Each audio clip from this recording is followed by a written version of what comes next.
ಶ್ರೀ ಹರಿವಾಯುಗುರುಭ್ಯೋ ನಮಃ. ಶ್ರೀಮದಾನಂದತೀರ್ಥ ಭಗವತ್ಪಾದಾಚಾರ್ಯ ಗುರುಭ್ಯೋ ನಮಃ. ಶ್ರೀ ಮಾಧವತೀರ್ಥ ಗುರುಭ್ಯೋ ನಮಃ.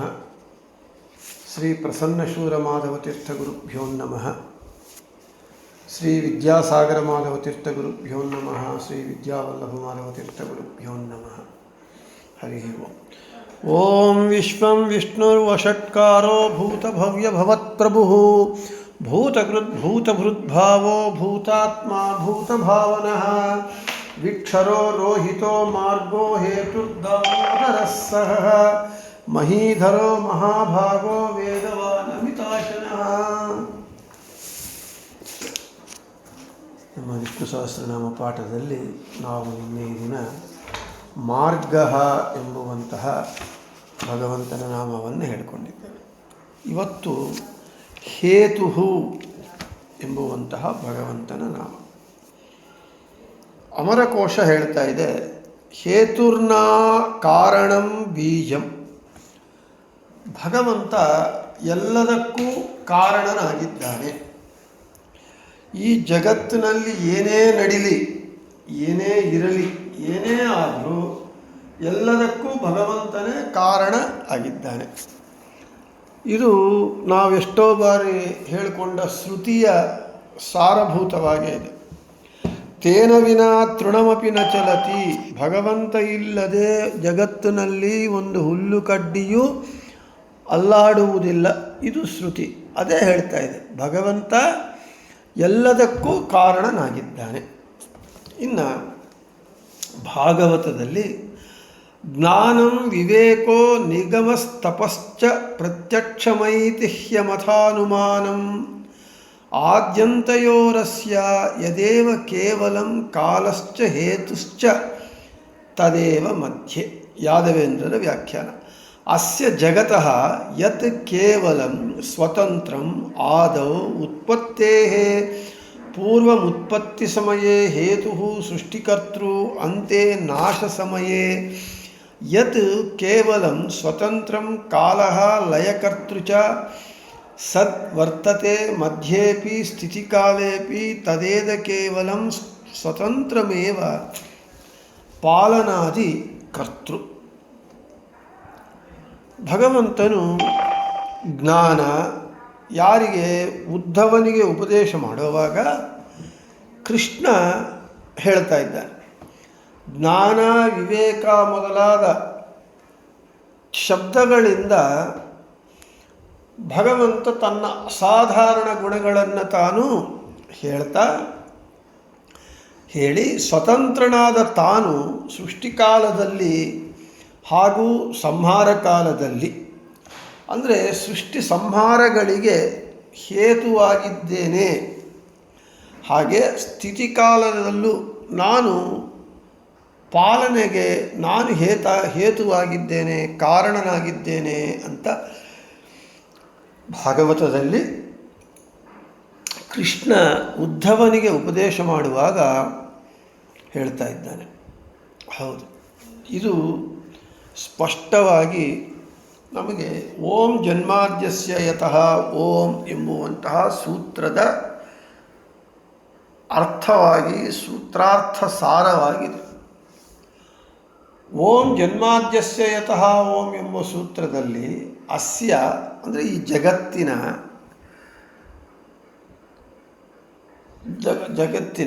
ಸೃಷ್ಟಿ ಆದಿ ಶಬ್ದದಿಂದ ಸ್ಥಿತಿ ಸಂಹಾರ ನಿಯಮನ ಬಂಧ ಜ್ಞಾನ ಅಜ್ಞಾನ ಮೋಕ್ಷ ಎಂಬ 8 ಕಾರ್ಯಗಳು ಯಾವನಿಂದಾಗತ್ತೋ, ಯಾವನೋ ಮಾಡುವವನು ಯಾವನೋ ಅವನೇ ಭಗವಂತ.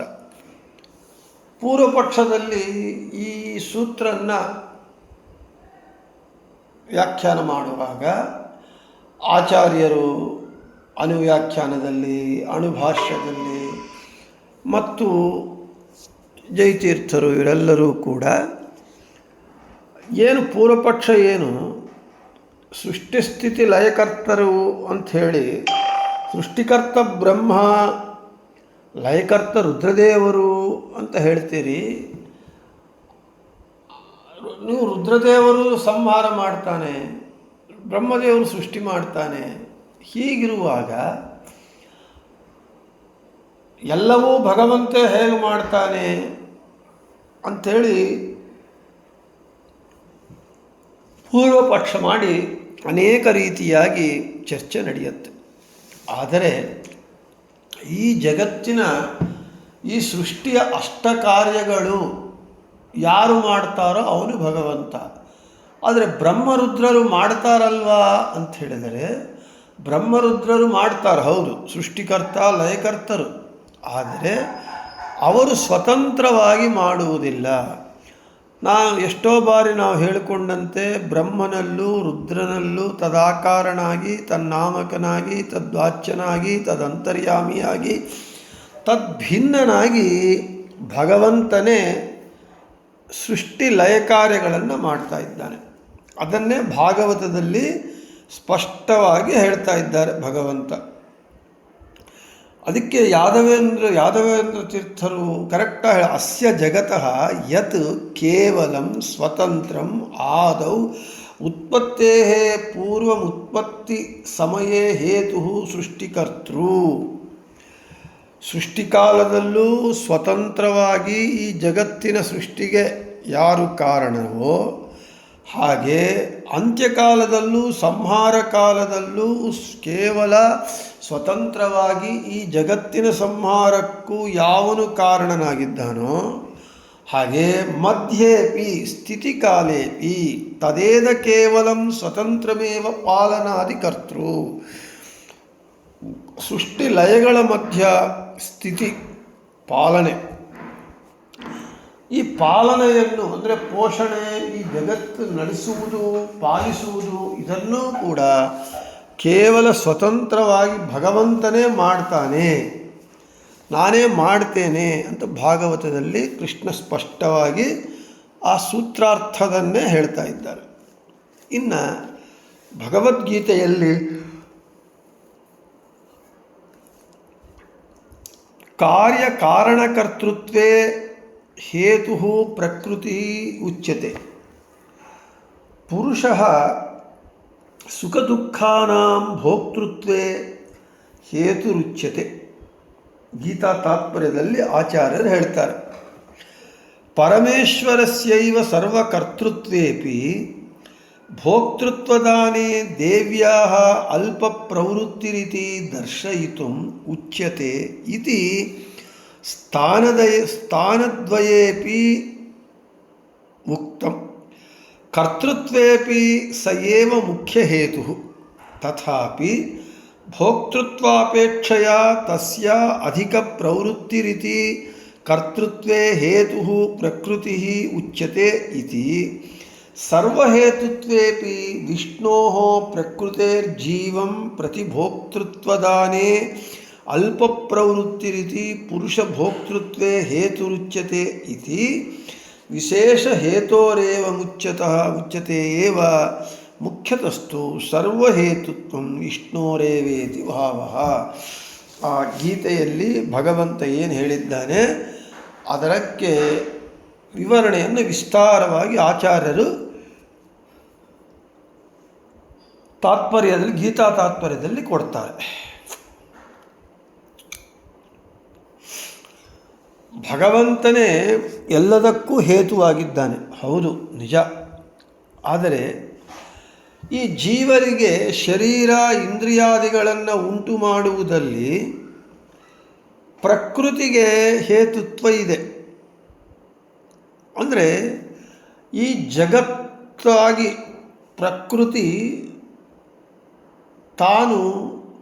ಪ್ರಕೃತಿ ಈ ಜಗತ್ತಾಗಿ ಪರಿಣಾಮ ಹೊಂದಬೇಕು ಅಂತ ಹೇಳಿದರೆ ಉಪಾದಾನ ಕಾರಣ, ನಿಮಿತ್ತ ಕಾರಣ ಇದೆ. ಈ ಪ್ರಕೃತಿ ಉಪಾದಾನ ಕಾರಣವಾಗಿ ಜಗತ್ತಾಗಿ ಪರಿಣಾಮ ಹೊಂದುತ್ತೆ. ಅಲ್ಲಿ ಪ್ರಕೃತಿಗೆ ಈ ಜಗತ್ತಾಗಿ ನಿರ್ಮಾಣ ಆಗುವುದಕ್ಕೆ ಹೇತುತ್ವ ಕಾರಣ ಇದೆ.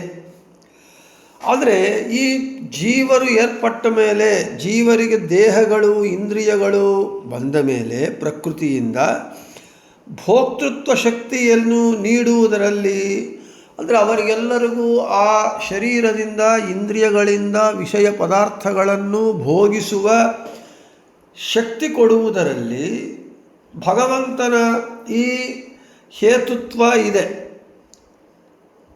ಅಂದರೆ ಹೇತುತ್ವ ಅಲ್ಪ ಪ್ರಮಾಣದ್ದು ಅಂತ ತಿಳಿಸುವುದಕ್ಕಾಗಿಯೇ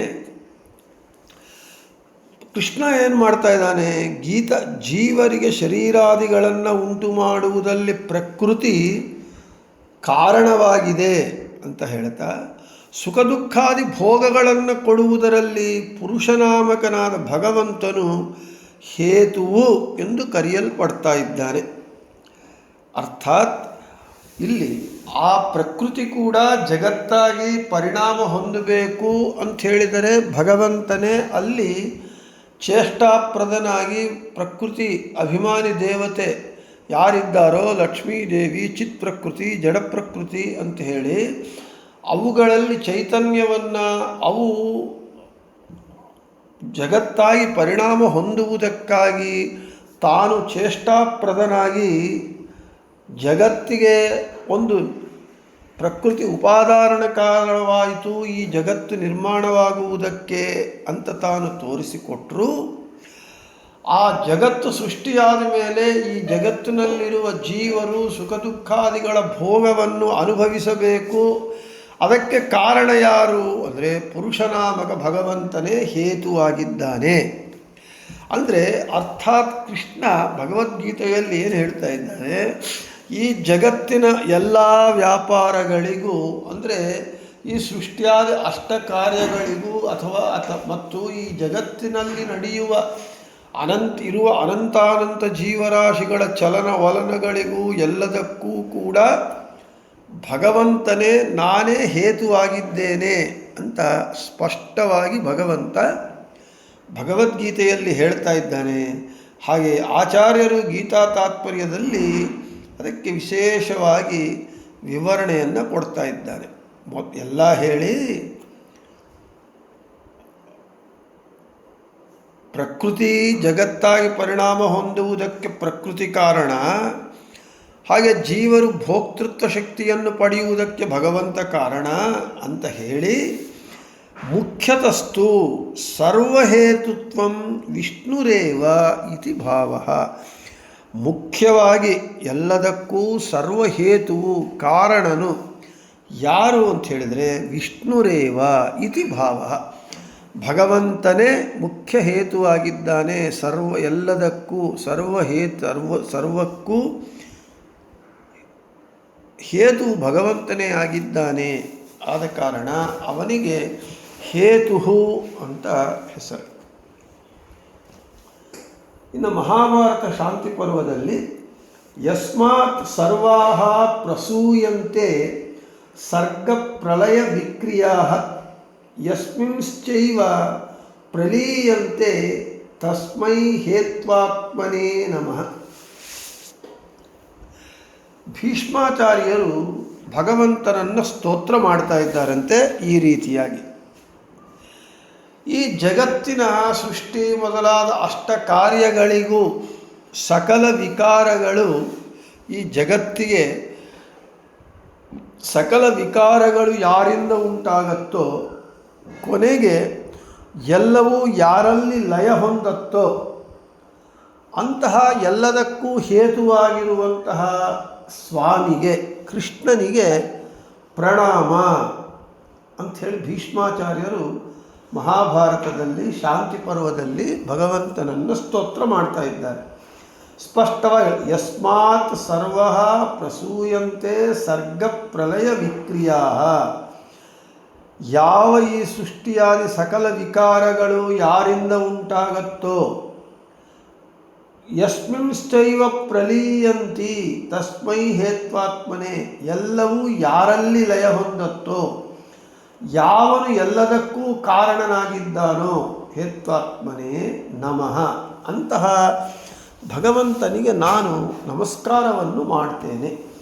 ಅರ್ಥಾತ್ ಓಂ ಜನ್ಮಾದ್ಯಸ್ಯತಃ ಓಂ ಎಂಬುವಂತಹ ಸೂತ್ರಾರ್ಥವನ್ನು ಎಷ್ಟು ಚೆನ್ನಾಗಿ ಆ ಸೂತ್ರಾರ್ಥವೇ ಹೇತುನಾಮ ಶಬ್ದ, ಭಗವಂತನಂದು ಹೇತುನಾಮ. ಹೇತು ಎಂಬುವಂತಹ ಶಬ್ದ ಈ ಭಗವಂತನ ಸೃಷ್ಟಿಯಾದಿ ಕಾರ್ಯ ಕರ್ತೃತ್ವವನ್ನು ವಿಸ್ತಾರವಾಗಿ ವಿವರಣೆ ಕೊಡ್ತಾ ಇದೆ. ಹೇತು ಅಂತ ನಾವು ಭಗವಂತನ ನಾಮವನ್ನು ಹೇಳಿದಾಗ ಈ ಭಗವಂತನೇ ಜಗತ್ತಿನ ಸೃಷ್ಟಿಯಾದಿ ಅಷ್ಟಕಾರ್ಯಗಳಿಗೂ ಸರ್ವ ಕಾರಣನಾಗಿದ್ದಾನೆ, ಮುಖ್ಯ ಕಾರಣನಾಗಿದ್ದಾನೆ ಎಂಬುವಂತಹ ಜ್ಞಾನಾನುಸಂಧಾನ ನಮಗೆ ಬರಬೇಕು. ಇನ್ನು ಭಗವಂತ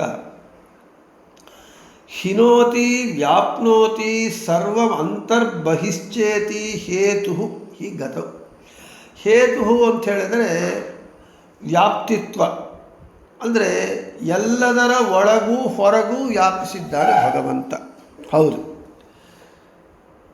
ಜೀವರ 4 ದೇಹಗಳ ಒಳಗೆ ಹೊರಗೆ ಹರಿಕಥಾಮೃತಸಾರದಲ್ಲಿ ವರ್ಣಪ್ರಕ್ರಿಯಾ ಸಂಧಿಯಲ್ಲಿ ಸ್ಪಷ್ಟವಾಗಿ ನಮಗೆ ಜಗನ್ನಾಥದಾಸರು ಹೇಳ್ತಾರೆ, ಭಗವಂತ ಎಲ್ಲರ ಜೀವರ ಒಳಗೆ ಹೊರಗೆ ವ್ಯಾಪಕನಾಗಿದ್ದಾನೆ ಅಂತ. ವ್ಯಾಪಕನು ತಾನಾಗಿ ಜೀವ ಸ್ವರೂಪ ದೇಹದ ಒಳ ಹೊರಗೆ ನಿರ್ಲೇಪನಾಗಿಹ ಜೀವ ಕರ್ತೃ ಕರ್ಮಗಳನ್ನು ಆಚರಿಸಿ ಶ್ರೀ ಪಯೋಜ ಭವೇರರಿಂದ ಪ್ರದೀಪವರ್ಣ ಸ್ವಮೂರ್ತಿ ಮಧ್ಯಗತ ಪೊಳೆವ ವಿಶ್ವಾದಿ ರೂಪದಿ ಸೇವೆ ಕೈಗೊಳ್ಳುತ್ತ. ಅಂದರೆ ಭಗವಂತ ಈ ಜೀವರ ಶರೀರಗಳ ಒಳಗೆ ಹೊರಗೆ ಮತ್ತು ಜಡ ಪದಾರ್ಥಗಳ ಒಳಗೂ ಹೊರಗೂ ಅಂತರ್ಬಹಿಶ್ಚ ವ್ಯಾಪ್ಯ ನಾರಾಯಣ ಸ್ಥಿತಃ. ಈ ಜಗತ್ತಿನ ಒಳಗೂ ಹೊರಗೂ ಈ ಜಗತ್ತಿನಲ್ಲಿರುವ ಚೇತನ ಅಚೇತನ ಪದಾರ್ಥಗಳ ಒಳಗೂ ಹೊರಗೂ ಭಗವಂತ ವ್ಯಾಪ್ತನಾಗಿದ್ದಾನೆ. ಅದರನ್ನೇ ಹೇಳ್ತಾ ಇದ್ದಾರೆ. ಹಿನೋತಿ ವ್ಯಾಪ್ನೋತಿ ಸರ್ವಂ ಅಂತರ್ಬಹಿಶ್ಚೇತಿ ಹೇತು. ಎಲ್ಲ ಕಡೆ ಹೇತು ಅಂದರೆ ಎಲ್ಲ ಕಡೆ ವ್ಯಾಪಿಸಿದ್ದಾನೆ. ನಮಗೆ ಅನುಭವಕ್ಕೆ ಬರ್ತಾ ಇದೆ, ಒಂದು ಪ್ರತಿಮೆ ಇದೆ. ಆ ಪ್ರತಿಮೆಯನ್ನು ನಾವು ಗರ್ಭಗುಡಿಯಲ್ಲಿ ಪ್ರತಿಷ್ಠಾ ಮಾಡ್ತೇವೆ, ಒಂದು ದೇವತಾ ವಿಗ್ರಹವನ್ನು, ಹರಿ ವಿಗ್ರಹವನ್ನು. ನಾವು ಆ ಗರ್ಭಗುಡಿ ದೇವಮಂದಿರ, ಗರ್ಭಗುಡಿ ದೇವಾಲಯ ಅಂತ ಹೇಳ್ತಾ ಇದ್ದೇವೆ. ಆ ಗರ್ಭಗುಡಿಯಲ್ಲಿ ದೇವರಿದ್ದಾನೆ, ಆ ಗರ್ಭಗುಡಿಯಲ್ಲಿ ಪ್ರತಿಮೆ ಇದೆ, ಆ ಪ್ರತಿಮೆಯಲ್ಲಿ ದೇವರಿದ್ದಾನೆ. ಅಂದರೆ ಪ್ರತಿಮೆ ಒಳಗೆ, ಪ್ರತಿಮೆಯ ಹೊರಗೆ ಭಗವಂತ ಹೀಗೆ ಅಂತರ್ಬಹಿಶ್ಚ ವ್ಯಾಪ್ಯ ನಾರಾಯಣ ಸ್ಥಿತಃ. ಹೇತು ಅಂದರೆ ವ್ಯಾಪ್ತನಾಗಿದ್ದಾನೆ, ಎಲ್ಲ ಕಡೆ ವ್ಯಾಪ್ತನಾಗಿರೋದರಿಂದ ಅವನಿಗೆ ಹೇತು ಅಂತ ಹೆಸರು. ಇನ್ನು ಮಹಾನಾರಾಯಣೋಪನಿಷತ್ತು ಯಚ್ಚ ಕಿಂಚಿತ್ ಜಗತ್ಸರ್ವಂ ದೃಶ್ಯತೆ ಶ್ರೂಯತೆಪಿವ ಅಂತರ್ಬಹಿಶ್ಚ ತತ್ಸರ್ವಂ ಯಾಪ್ಯ ನಾರಾಯಣ ಸ್ಥಿತಃ ಅಂತ ಹೇಳ್ತಾರೆ. ಮತ್ತು ಕಣ್ಣಿಗೆ ಕಾಣುವ ಅಥವಾ ಶಾಸ್ತ್ರದಲ್ಲಿ ಪ್ರತಿಪಾದ್ಯನಾದ ಏನೆಲ್ಲ ಇದೆಯೋ, ಅಂದರೆ ನಮ್ಮ ಕಣ್ಣಿಗೆ ಕಾಣ್ತಾ ಇರುವಂತಹ ವಸ್ತುಗಳು, ಜೀವರು, ಚೇತನಗಳು, ಮತ್ತು ಶಾಸ್ತ್ರದಲ್ಲಿ ಪ್ರತಿಪಾದಿತನಾಗಿದ್ದಾನೆ ಏನಿದೆಯೋ ಅವೆಲ್ಲದರ ಒಳಗೆ ಹೊರಗೆ ವ್ಯಾಪಿಸಿಕೊಂಡಿದ್ದಾನೆ ನಾರಾಯಣನು ಎಂದು ಮಹಾನಾರಾಯಣೋಪನಿಷತ್ತು ಸ್ಪಷ್ಟವಾಗಿ ಹೇಳ್ತಾ ಇದೆ. ಅದೇ ಯಚ್ಚ ಕಿಂಚಿತ್ ಜಗತ್ ಸರ್ವಂ ದೃಶ್ಯತೆ ಶ್ರೂಯತೆ ಇವ. ನಾವು ಏನು ಕಾಣ್ತಾ ಇದ್ದೇವೆ ಆ ಪದಾರ್ಥಗಳು ಚೇತನಗಳಲ್ಲಿ ಶ್ರೂಯತೆ ಇವ, ಶಾಸ್ತ್ರದಲ್ಲಿ ಈ ಭಗವಂತ ಈ ರೀತಿ ಪ್ರತಿಪಾದಿತನಾಗಿದ್ದಾನೆ, ಶಾಸ್ತ್ರದಲ್ಲಿ ಏನು ಪ್ರತಿಪಾದನೆ ಆಗಿದೆ ಅವೆಲ್ಲವನ್ನು ನಾವು ಶ್ರೂಯತೆ ಕೇಳುತ್ತೇವೆ. ಇವು ಎಲ್ಲದರ ಒಳಗೆ ಹೊರಗೆ ಭಗವಂತ ವ್ಯಾಪ್ತನಾಗಿದ್ದಾನೆ. ಆದ ಕಾರಣ ಅವನಿಗೆ ಹೇತು ಅಂತ ಹೆಸರು. ಇನ್ನು ಶ್ವೇತಾಶ್ವೇತರೋಪನಿಷತ್ತು ವಿಶ್ವಸ್ಯೈಕಂ ಪತಿವೇಷ್ಟಿತಾರಂ, ಅಂದರೆ ಭಗವಂತನು ವಿಶ್ವದ ಸುತ್ತೂ ವ್ಯಾಪಿಸಿದ್ದಾನೆ ಅಂತ ಶ್ವೇತಾಶ್ವತರೋಪನಿಷತ್ತು ಅಲ್ಲಲ್ಲಿ ತಿಳಿಸಿದೆ. ಅಂದರೆ ವಿಶ್ವ, ಈ ವಿಶ್ವ ಅಂತ ಹೇಳಿದರೆ ಇಡೀ ಜಗತ್ತು ಚತುರ್ದಶ ಭುವನಯುಕ್ತವಾದಂತಹ ಈ ಬ್ರಹ್ಮಾಂಡ ವಿಶ್ವ, ಈ ವಿಶ್ವದ ಸುತ್ತು ವ್ಯಾಪಿಸಿದ್ದಾನೆ ಅಂತ ಉಪನಿಷತ್ತು ಹೇಳ್ತಾ ಇದೆ.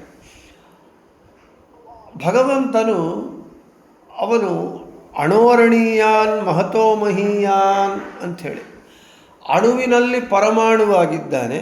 ಅಣುವು ಜೀವ ಹೇಳ್ಕೊಂಡಿದ್ದೇವೆ, ಜೀವನ ಪರಿಮಾಣ ಎಷ್ಟು ಅಂಥೇಳಿ.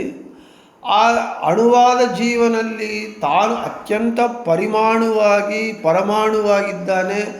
ಭಗವಂತನಕ್ಕಿಂತ ಸಣ್ಣದಾದ ಪದಾರ್ಥ ಈ ಜಗತ್ತಿನಲ್ಲಿಲ್ಲ. ಇನ್ನು ಮಹತೋ ಮಹೀಯಾನ್, ಈ ಜಗತ್ತೇ ದೊಡ್ಡದು ಬ್ರಹ್ಮಾಂಡ. ಈ ಬ್ರಹ್ಮಾಂಡದ ಸುತ್ತೂ ಒಂದು ಖರ್ಪರ ಇದೆ, ಒಂದು ಆವರಕ ಇದೆ. ಆ ಆವರಕವನ್ನು, ಅದು ದೊಡ್ಡದು, ಬ್ರಹ್ಮಾಂಡ ದೊಡ್ಡದು, ಬ್ರಹ್ಮಾಂಡದ ಸುತ್ತೂ ಇರೋ ಸರ್ಕಲ್ ಆವರಕ ದೊಡ್ಡದು. ಆ ಬ್ರಹ್ಮಾಂಡದ ಸುತ್ತೂ ಇರುವ ಖರ್ಪರವನ್ನು ಆವರಿಸಿಕೊಂಡಿದ್ದಾನೆ ಭಗವಂತ. ಅರ್ಥಾತ್ ಆ ಬ್ರಹ್ಮಾಂಡದ ಖರ್ಪರವೇ ದೊಡ್ಡದು ಜಗತ್ತಿನಲ್ಲಿ, ಅದರ ಸುತ್ತೂ ಭಗವಂತ ಆವರಿಸಿಕೊಂಡಿದ್ದಾನೆ ಅಂತ ಹೇಳಿದರೆ ಇನ್ನು ಅವನಕ್ಕಿಂತ ದೊಡ್ಡ ವಸ್ತುವು ಇನ್ಯಾವುದೂ ಇಲ್ಲ. ಈ ರೀತಿಯಾಗಿ ಅದೇ ಹೇಳ್ತಾ ಇದೆ ಉಪನಿಷತ್ತು, ಈ ವಿಶ್ವದ ಸುತ್ತೂ ವ್ಯಾಪಿಸಿಕೊಂಡಿದ್ದಾನೆ. ಬ್ರಹ್ಮಾಂಡದ ಹೊರಗೆ ಅವ್ಯಾಕೃತಾಕಾಶವಿದೆ. ಅವ್ಯಾಕೃತಾಕಾಶಕ್ಕೆ ಲಕ್ಷ್ಮೀದೇವಿ ಅಭಿಮಾನಿ ದೇವತೆ. ಆ ಅವ್ಯಾಕೃತಾಕಾಶವನ್ನು ಆವರಿಸಿಕೊಂಡಿದ್ದಾನೆ, ಅದನ್ನೇ ವಿಶ್ವದ ಸುತ್ತು ವ್ಯಾಪಿಸಿದ್ದಾನೆ ಭಗವಂತ. ಆದ ಕಾರಣ ಅವನಿಗೆ ಹೇತು ಅಂತ ಹೆಸರು.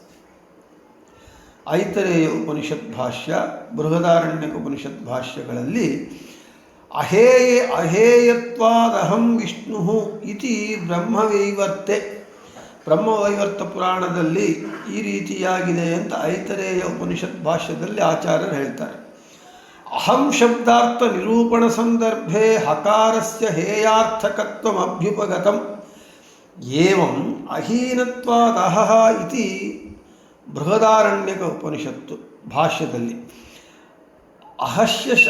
ಅಹಶಬ್ದ ನಿರ್ವಚನ ಸಂದರ್ಭೆ ಹಕಾರಸ್ಯ ಹೀನಾರ್ಥಕತ್ವಮಭ್ಯುಪಗತಂ ತಥಾ ಚ ಹಹ ಹೇಯಃ ಹೀನೋ ವಾ ಇಹ ಜ್ಞಾನಂ ಯೇಷಾಂ ತೇ ಹೇಯಜ್ಞಾನಾಃ ಹೀನಜ್ಞಾನಾ ವಾ ದುಷ್ಟಾಃ ತಾನ್ ತುದತಿ ವ್ಯಥಯತಿ ದಂಡಯತಿ ಇತಿ ಯಾವತ್ ಹೇತುಃ ತುದ ವ್ಯಥನೆ ವಾಸೇನೇದಂ ಯತಸ್ತುನ್ನ ಮತಸ್ತದ್ ಬ್ರಹ್ಮಶಬ್ದ್ಯತೆ ಇತಿ ಸ್ಕಾಂದೆ ಬ್ರಹ್ಮಣಃ ವಸ್ತುಶಬ್ದವಾಚ್ಯತ್ವ ಸಮರ್ಥನ ಸಂದರ್ಭೆ ತುದತೆ ಹೇತು ಶಬ್ದಃ ಅಭ್ಯುಪಗತಃ.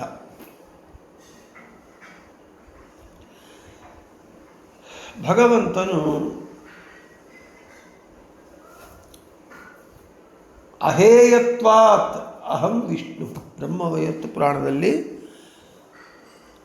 ನಾನು ಅಹೇಯನಾದ್ದರಿಂದ ನಾನು ವಿಷ್ಣುವು ಅಂದರೆ ಹೇಯನಲ್ಲದೇ ಇರುವವನು.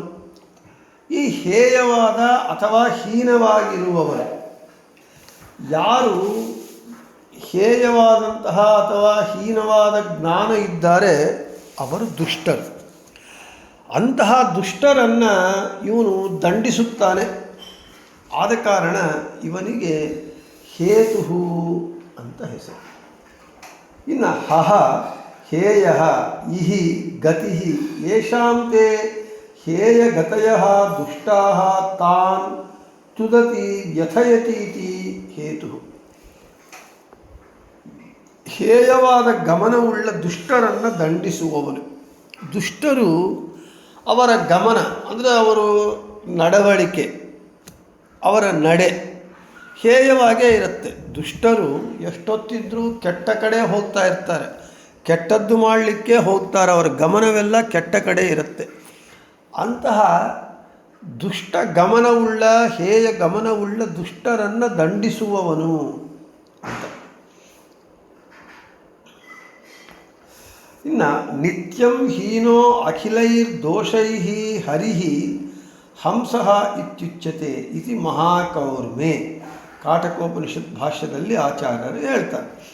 ಹಂಸಶಬ್ದ ನಿರ್ವಚನ ಸಂದರ್ಭೆ ಅಖಿಲ ದೋಷಹೀನಾರ್ಥಕತ್ವಂ ಹಕಾರಸ್ಯ ಉಕ್ತಂ ಜ್ಞಾನರೂಪತ್ವಾತ್ ಇಹಿ ಇದಂ ಸರ್ವಂ ತುಜ್ಯತೆ ಪರಸ್ಪರಂ ಭಿದ್ಯತೆ ಅನೇನೇತಿ ತು ವಾಸನೇದಂ ಯತಸ್ತುನ್ನ ಮತಸ್ತತ್ ಬ್ರಹ್ಮಶಬ್ದ್ಯತೆ ಇತಿ ಸ್ಕಾಂದೆ.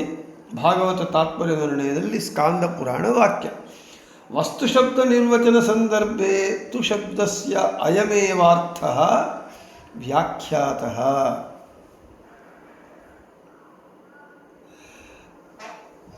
ಎಲ್ಲ ದೋಷಗಳಿಂದ ಸದಾ ರಹಿತನಾಗಿರುವವನು ಅಂದರೆ ದೋಷ ದೂರನು. ದೋಷವು ಲೇಷವೂ ಇಲ್ಲದೆ ಯಾವಾಗಲೂ, ದೋಷ ಲೇಷವು ಎಷ್ಟು ಕಾಲ ಇಲ್ಲ ಅಂದರೆ ಅಷ್ಟು ಕಾಲವೂ ಇಲ್ಲ, ಸದಾ ದೋಷವು ಲೇಷವೂ ಇಲ್ಲದೆ ಇರುವವನು ಅಂದರೆ ದೋಷರಹಿತನು, ಜ್ಞಾನಸ್ವರೂಪಿ ಹಾಗೂ ಎಲ್ಲ ಕಡೆ ವ್ಯಾಪ್ತನಾಗಿರುವವನು, ಸರ್ವತ್ರ ವ್ಯಾಪ್ತವಾಗಿರುವವನು, ಎಲ್ಲ ಕಡೆ ವ್ಯಾಪ್ತನಾಗಿದ್ದುಕೊಂಡು ಪರಸ್ಪರ ವಸ್ತುಗಳು ಭಿನ್ನವಾಗಿರುವಂತೆ ಮಾಡುವವನು. ಅಂದರೆ ನಾವು ಪಂಚಭೇದಗಳು ಹೇಳುತ್ತೆ ಮಧ್ವ ಸಿದ್ಧಾಂತ. ಆ ಪಂಚಭೇದಗಳಿಗೆ ಇವನು ಕಾರಣನಾಗಿದ್ದಾನೆ. ಯಾಕೆ?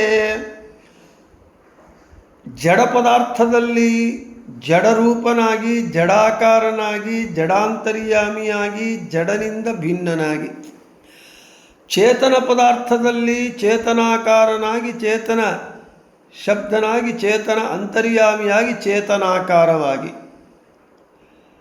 ಅವುಗಳಿಗೂ ಇವುಗಳಿಗೂ ಜಡಕ್ಕೂ ಚೇತನಕ್ಕೂ ಭೇದ.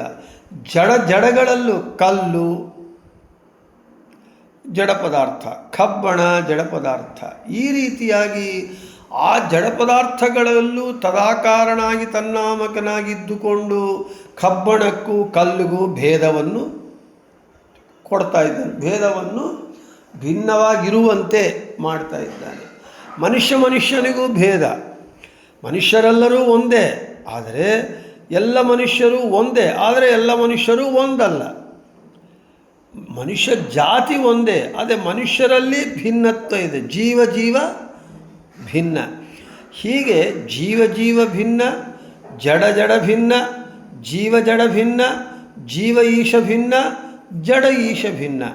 ಹೀಗೆ ಪದಾರ್ಥಗಳಲ್ಲಿ ತಾನು ಇದ್ದು ಎಲ್ಲ ಕಡೆ ವ್ಯಾಪಿಸಿದ್ದು, ಆ ವಸ್ತುಗಳು ಚೇತನಗಳು ಪರಸ್ಪರವಾಗಿ ಒಂದಕ್ಕೊಂದು ಭಿನ್ನವಾಗಿರುವಂತೆ ಆ ಭಿನ್ನತೆಯನ್ನು, ಭೇದವನ್ನು ಉಂಟು ಮಾಡುತ್ತಾ ಇದ್ದಾನೆ. ಅರ್ಥಾತ್ ಈ ಜಗತ್ತಿನ ಪಂಚಭೇದಕ್ಕೆ ಭಗವಂತ ಹೇತುವಾಗಿದ್ದಾನೆ. ಆದ ಕಾರಣ ಅವನಿಗೆ ಹೇತು ಅಂತ ಹೆಸರು. ಇನ್ನು ಜಿಜ್ಞಾಸೆಯಲ್ಲಿ ಅನ್ವಯ ವ್ಯಾಪ್ತಿ, ವ್ಯತಿರೇಕ ಕಾರಣ, ಅನ್ವಯ ಕಾರಣ ಮೊದಲಾದವುಗಳು ಹೇಳುತ್ತಾ ಅವುಗಳಿಂದ ಭಗವಂತನ ಒಂದು ತತ್ವವನ್ನು ಹೇಳ್ತಾರೆ. ಅದು ಸ್ವಲ್ಪ ಅದಕ್ಕೆ ವಿಸ್ತಾರವಾಗಿ ಆ ಜಿಜ್ಞಾಸೆಗೆ ಅನ್ವಯ ವ್ಯಾಪ್ತಿ ಅಂದರೆ ಏನು, ವ್ಯತಿರೇಕ ವ್ಯಾಪ್ತಿ ಅಂದರೆ ಏನು, ಅನ್ವಯ ಕಾರಣ ಅಂದರೆ ಏನು, ವ್ಯತಿರೇಕ ಕಾರಣ ಅಂದರೆ ಏನು, ಇವೆಲ್ಲವನ್ನು ಕೂಡ ಸ್ವಲ್ಪ ವಿಸ್ತಾರವಾಗಿ ಶಾಸ್ತ್ರದ ವಿಷಯ ಇದಾದ ಕಾರಣ ಅದು ವಿಸ್ತಾರವಾಗಿ ಹೇಳಬೇಕು. ಮತ್ತು ಬೃಹತಿ ಸಹಸ್ರದ ಪ್ರಕಾರ ಕೂಡ ಹೇತು ಎಂಬ ಶಬ್ದಕ್ಕೆ ಹೆಸರನ್ನು ಹೇಳಿ ಮತ್ತು ನಾಳೆ ಇವುಗಳನ್ನು ಹೇಳಿ ನಾಳೆ ದಾಮೋದರ ಎಂಬುವಂತಹ ನಾಮವನ್ನು ನಾಳೆ ಮುಂದುವರಿಸೋಣ ಅಂತ ಹೇಳ್ತಾ ಶ್ರೀಕೃಷ್ಣಾರ್ಪಣಮಸ್ತು ಮಧ್ವೇಶಾರ್ಪಣಮಸ್ತು. ಎಲ್ಲರಿಗೂ ಶುಭಮಸ್ತು.